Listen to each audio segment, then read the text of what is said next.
पूर्णिमा और अमावस की रात पहाड़ी औरतें कुंवारे लड़कों के साथ एक रात क्यों गुजारती हैं, ये जानकर आपके होश उड़ जाएंगे। 18 साल की उम्र में मैं काम की तलाश में नेपाल गया। वहाँ मेरी मुलाकात एक पहाड़ी औरत से हुई जो मेरे साथ रात गुजारना चाहती थी। मैंने एक अमावस की रात इस राज का पता लगाना चाहा तो मेरे होश उड़ गए, क्योंकि वो औरत तो लड़कों के साथ। अब सुनिए मेरी कहानी। मेरा नाम मनोज है। मैं अपने माँ बाबा के साथ बिहार में एक गांव में रहता हूँ। मेरे बाबा खेतों में मजदूरी करते हैं और उससे जो कमाई होता है उसे हमारे परिवार का गुजारा चलता है। मेरा बड़ा भाई बिल्कुल नशेड़ी बन चुका है। मेरे पिता के लाख समझाने के बाद भी वो कोई भी काम धंधा नहीं करता। जब मेरी दीदी शादी की उम्र की हुई तो मेरे पिता को बहुत चिंता सताने लगी, क्योंकि जहाँ भी उनका रिश्ता देखते वो लोग दहेज में बहुत पैसा मांगते हैं। पर मेरे पिता को मजदूरी करके जो पैसा मिलता है वो तो दिन के पैसे दिन में ही खर्च हो जाते और गरीबी से हमारा जीवन गुजर रहा था। अब मैं 18 साल का हो गया हूँ तो एक दिन अपने माँ बाबा को दुख करते हुए सुन लिया। वो कह रहे थे कि हमारे दो दो बेटे हैं पर कोई भी कुछ काम नहीं करता। अब हमारी बेटी सुनीता की शादी अब कैसे करवाएं? 19 साल की हो गई है पर अब तक हम दहेज का पैसा इकट्ठा नहीं कर पाए। अब पड़ोस के लोग भी बातें सुनाने लगे हैं। मेरे कुछ दोस्त हैं जो नेपाल में काम करते हैं और बहुत अच्छा पैसा कमाते हैं। एक दोस्त था सुमित। मैंने उसे फ़ोन करके कहा कि घर की हालत बहुत ही ख़राब है, क्या नेपाल जाऊं तो मुझे कुछ काम मिल सकता है। इस पर सुमित ने कहा, अरे तू आ जा, यहाँ इतना पैसा है कि तू सोच भी नहीं सकता। तेरी दीदी की तो बहुत अच्छे घर में शादी होगी। ये सुनकर मैं लालच में पड़ गया कि आखिर सुमित ऐसा क्या काम करता है कि उसे इतने पैसे मिलते हैं। उसके पिता भी हमारे पिता की तरह ही मजदूरी किया करते हैं, लेकिन जब से सुमित नेपाल गया हुआ है उनके घर की हालत बहुत सुधर गई है। मेरा एक और दोस्त है मोहित, वो भी नेपाल में ही काम कर रहा है और उसकी बहन की भी हाल फिलहाल में शादी हो गई। अगर वहाँ काम करके अच्छा खासा पैसा मिल जाए तो मेरी दीदी की भी शादी करवा सकते हैं। सुनीता दीदी कुछ कहती तो नहीं पर उसकी आंखों से साफ समझ आता है कि वो काफ़ी उदास रहती है। अगले ही दिन मैंने अपने बाबा से कहा कि मैं नेपाल जाना चाहता हूँ, वहाँ जाकर कुछ काम करना चाहता हूँ। मेरे पिता सुनकर कहे कि तू गांव में ही रहकर कुछ मजदूरी का काम क्यों नहीं कर लेता। मैंने अपने पिता से कहा कि गांव में तो मजदूरी का बहुत कम पैसा मिलता है, इसी वजह से हमारे परिवार का गुजारा भी नहीं चल पाता। सुनीता दीदी की शादी के लिए भी हमें बहुत पैसा चाहिए और मेरा दोस्त सुमित और मोहित नेपाल से अच्छे खासे पैसे कमाते हैं। इस पर मेरे पिता बोले कि नेपाल के लोग भी तो बहुत गरीब हैं, आखिर वो दोनों ऐसा क्या काम करते हैं कि इतना पैसा कमाते हैं। गांव में तो उन लोगों को लेकर तरह तरह की बातें होती हैं, पर मैं भी जिद में अड़ गया कि मैं नेपाल ही जाऊंगा, गांव में मजदूरी नहीं करूंगा। पर मेरे बाबा मुझे नेपाल भेजने को बिल्कुल भी तैयार नहीं थे। उन्हें गांव में मेरे लिए कुछ काम भी ढूंढ लिया, जहां मैं कुछ दिन गया भी, पर पैसे इतने कम थे कि मैं नेपाल के ही सपने देखा करता था। उधर मेरा दोस्त सुमित और मोहित भी मुझे कॉल करके बार बार आने को कहते और मेरा मन नेपाल जाने को करता। मैंने उनसे कहा कि मेरे परिवार वाले मान नहीं रहे, किसी तरह समझा कर आता हूँ। बिहार में दिन भर मजदूरी करता, खेतों में फसल रोपने का काम चल रहा था। उससे जितने पैसे मिलते हैं वह घर की गुजारी में ही वो खर्च हो जाता। सारा दिन कीचड़ में काम करके धूप में रहकर इतने कम पैसे में अपने घर वालों को समझाने और अपनी बात मनवाने की कोशिश करता, पर मेरी माँ रोने लगती और कहती, नहीं मैं तुझे कहीं नहीं जाने दूंगी। मेरी माँ के आंसू मेरे पैरों की जंजीर बन गए। पर जल्दी ही फसल रोपने का काम खत्म हो गया। मैंने अपने घर वालों से कहा कि अभी के लिए नेपाल चला जाता हूँ और उसके बाद जब फिर गांव में फसल कटाई का काम चलेगा तो वापस आ जाऊंगा।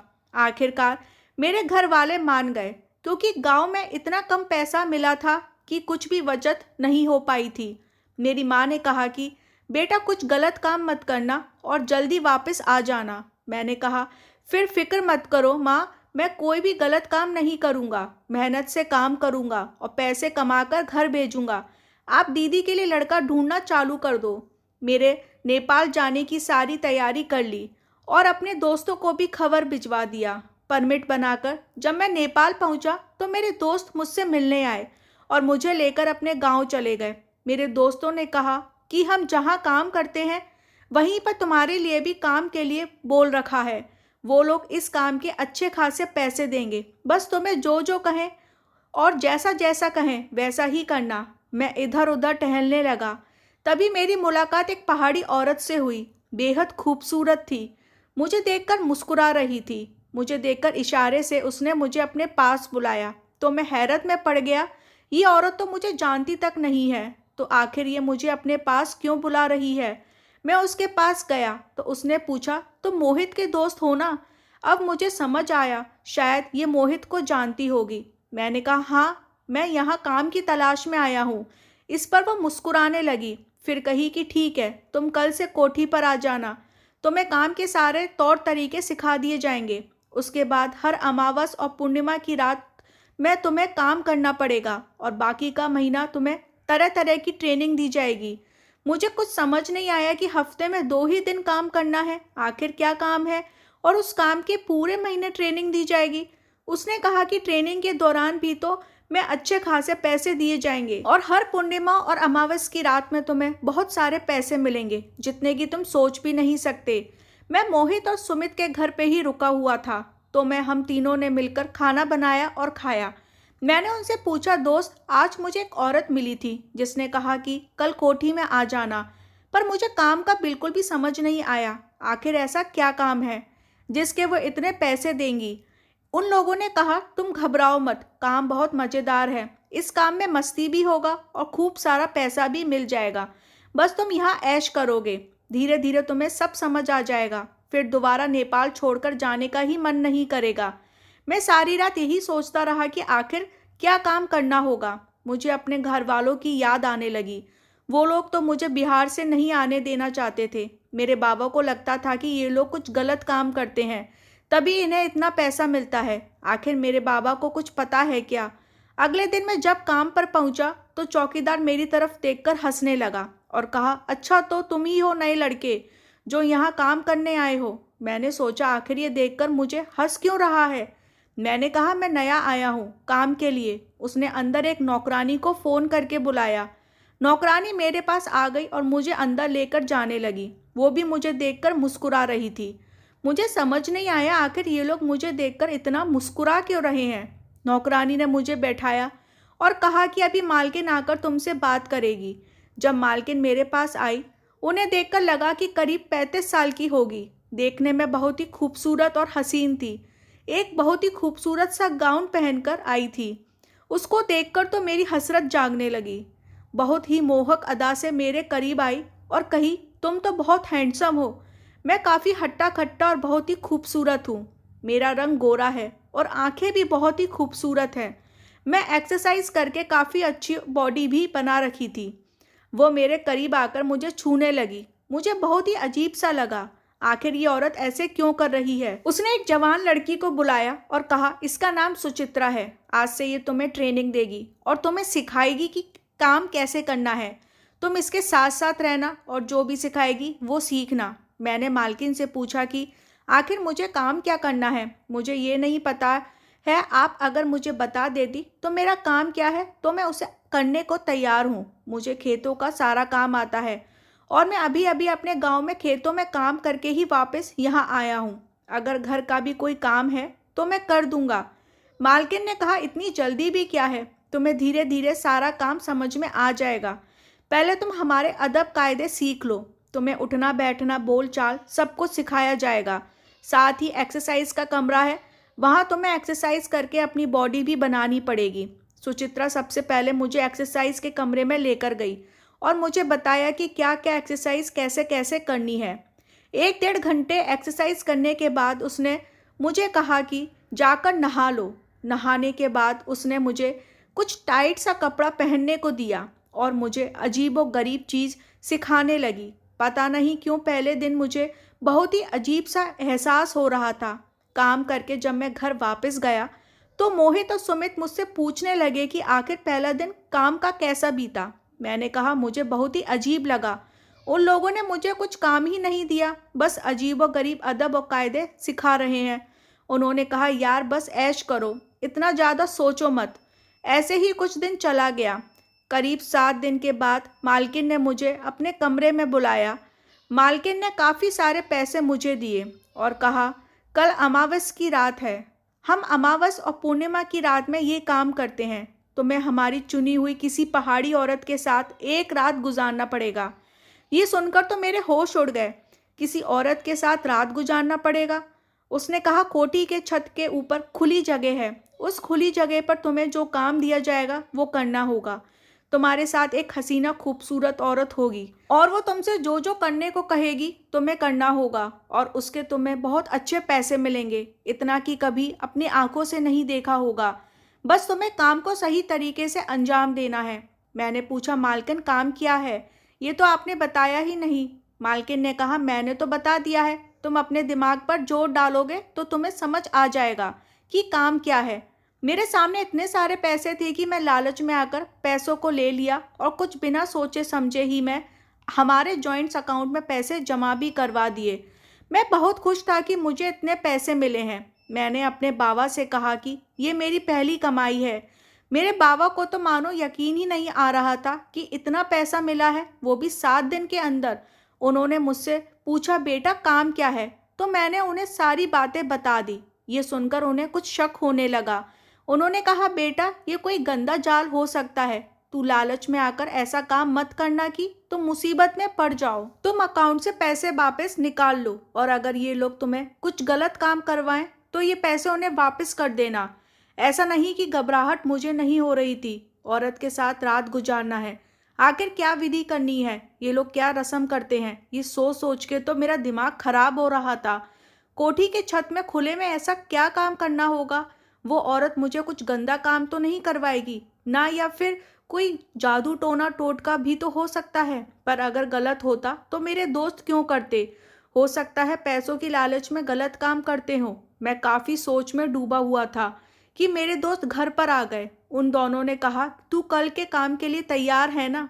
मैंने उनसे कहा कि मुझे बहुत घबराहट हो रही है। आखिर काम क्या है? तुम दोनों बताते क्यों नहीं? वो दोनों हंसने लगे और कहे, यार कुछ ऐसा वैसा काम होता तो हम करते क्या? और कल अमावस्या की रात है, कल सारी रात से पर्दा उठ जाएगा। और वो दोनों हंसते हंसते घर का कामकाज करने लगे। मैंने भी दोनों का हाथ बटाया। अगले दिन जब मैं उस हवेली में गया तो चौकीदार मुझे देखकर हंसने लगा। सामने खड़ी नौकरानी से कहा, आज बकरा हलाल होने वाला है। ये सुनकर तो मेरा दिल बहुत तेजी से धड़कने लगा। नौकरानी ने कहा, मालकिन की पसंद भी बहुत खूब है। क्या मस्त नौजवान को लेकर आई है। आज की रिकॉर्डिंग तो बहुत अच्छी होगी। मैं वहां से अंदर चला गया और एक बात मेरे दिमाग में अब घूमने लगी, कैसी रिकॉर्डिंग? आखिर छत में आज क्या होने वाला है? दिन भर मुझे कुछ काम नहीं था, बस एक नौकर आकर मेरे अच्छे से वैक्सीन कर दी थी और मेरे बदन में अच्छे से तेल मालिश। ये आखिर ये सब काम क्यों हो रहा है? मेरे समझ से परे था। रात होते ही मुझे एक अजीबोगरीब कपड़ा उन्होंने पहना दिया। एक औरत ने मुझे कुछ एक्टिंग सिखा दी कि तुम्हें ऐसे ऐसे करना है। मुझे लगा शायद ऊपर कोई शूटिंग चलेगी जिसका नाटक का पार्ट मुझे समझा रही है। तभी मेरा दोस्त वहाँ मुझे मिलने आया। वो भी मेरे ही कमरे में था। उन्होंने कहा कि तू तैयार है ना? मैंने कहा, मुझे तो काम ही नहीं पता किस बात की तैयारी करूँ। उसने कहा, कोई बात नहीं, बस इतना याद रखना कि काफ़ी पैसे मिलेंगे और सुनीता दीदी की शादी हो जाएगी। मोहित मसाज पार्लर का कर्मचारी के भेष में था, सुमित एक डॉक्टर के भेष में था और मैं पुलिस वाले के कपड़े में था। मुझे लगा कि कोई एक्टिंग करनी होगी। पहले उन लोगों ने मोहित को बुलाया तो वो चला गया। मैं और सुमित इंतजार कर रहे थे और मेरा दिल बहुत जोरों से धड़क रहा था। फिर एक नौकरानी ने सुमित को भी बुला लिया। मैंने सोचा यही मौका है राज का पता लगाने का। मैं सुमित के पीछे पीछे जाने लगा। जब मैं छत के ऊपर पहुंचा तो एक सेट बना हुआ था। एक तरफ मोहित की शूटिंग चल रही थी और दूसरी तरफ मोहित मसाज पार्लर में एक लड़की की मसाज कर रहा था। और वहाँ जो कुछ भी चल रहा था उसे देखकर मेरे होश उड़ गए। सब कैमरे में रिकॉर्डिंग चल रही थी। यहाँ तो किसी तरह का मूवी बनाने का काम चल रहा था। जब सुमित वहाँ पर गया तो पेशेंट की भेष में एक लड़की का जांच करने लगा और धीरे धीरे बात बढ़ने लगी और वहाँ भी कुछ ऐसा ही काम चलने लगा जिसे देखकर मुझे अपनी आंखों में यकीन नहीं आ रहा था। मैं थर थर काँपने लगा। मैंने कभी सपने में नहीं सोचा था कि मेरे दोस्त ये सब काम करते हैं। यहाँ तो मूवी चल रही थी। ये लोग इस तरह का गंदा मूवी बनाते हैं और पैसे कमाते हैं। मेरी माँ और बाबा ने मुझे बहुत समझाया था कि नेपाल मत जाओ और बिहार में ही मेहनत मजदूरी करो। मेरे बाबा को कुछ शक भी हो रहा था, इसलिए उन्होंने पैसे भी नहीं निकाले थे। उन्होंने मुझे पैसे वापस निकाल लेने को कहा था। हमारी जॉइंट अकाउंट से मैंने वो पैसे भी निकाल लिए थे। मुझसे अब देखा नहीं गया। मैं अब सीढ़ी से नीचे उतरने लगा, तभी मालकिन मेरे सामने आ गई और कही, तुमने तो सारा काम देख लिया, अब तुम काम करने के लिए तैयार हो ना। मैंने कहा, यहाँ चल क्या रहा है, ये कैसी मूवी बना रही है। उसने कहा, इस मूवी में बहुत कमाई है, हम इसे बेचते हैं और काफ़ी ज़्यादा पैसे मिलते हैं और इसका हिस्सा तुम्हें देते हैं। शायद मेरे बाबा को मालूम हो किस तरह की मूवी में मेरे दोस्त काम करते हैं, इसलिए ये लोग तो ऑनलाइन डाल देते होंगे। ऐसी मूवीज़ तभी मेरी माँ मुझे भेजने से पहले फूट फूट कर रो रही थी। मैंने अपनी पॉकेट से वो सारे पैसे निकाले और मालकिन के हाथों में थमा दिए।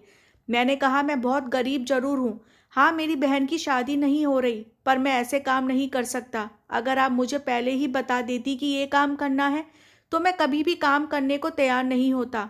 आपको शर्म आनी चाहिए इस तरह का काम करते हुए।